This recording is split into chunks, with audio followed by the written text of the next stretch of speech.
स्थापित कर रहा था। अरे तुम ईसाइयों हो, तुम किसी काम के नहीं हो, और डरपोको, गालियां निकाल रहा था उनको। और जब दाऊद ने देखा तो बाइबल कहती दाऊद अपनी सामग्री सामान के रखवाले के हाथ में छोड़कर रणभूमि को दौड़ा और अपने भाइयों के पास जाकर उसका कुशल क्षेम पूछा। वह उनसे बातें कर ही रहा था, फिलिस्तियों की पांतियों में से वो वीर यानी गोलियत फिर से चढ़ आया और पहले के समान बातें करने लगा, और दाऊद ने उन्हें सुना। उस पुरुष को देखकर सब इजरायली अत्यंत भय खाकर उसके सामने से भागे। फिर इजरायली पुरुष कहने लगे, क्या तुमने उस पुरुष को देखा है जो चढ़ा आ रहा है?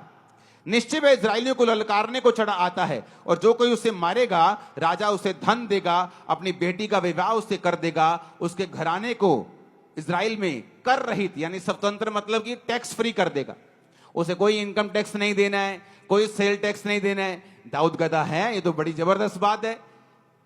दाऊद ने कहा, उस फिलिस्ती को मार के जो इजरायलियों की नामधराई दूर करेगा उसके लिए क्या किया जाएगा? दाऊद मेक श्योर करना चाहता था कि इतनी बड़ी ब्लेसिंग है उसको मारने की, क्या सचमुच मेरे घराने को टैक्स फ्री कर दोगे?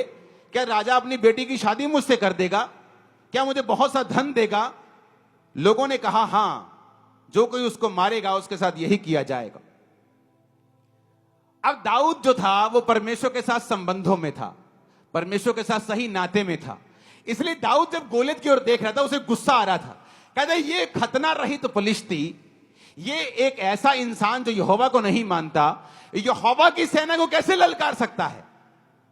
वो दाऊद की अणख कैसे जाग रही थी? क्योंकि वचन कहता है दाऊद का संबंध परमेश्वर के साथ था। इसलिए दाऊद के अंदर जो अधिकार था वो जाग रहा था और वो ललकार मार रहा था। पंजाबी के अंदर छाला मार रहा से अंदर कि ऐसा किमें हो सकता है कि ये बंदा परमेश्वर की सेना नू ललकारे और असी चुप करके बैठे रहिए। और शाऊल जो राजा था दाऊद से कहीं अधिक लंबा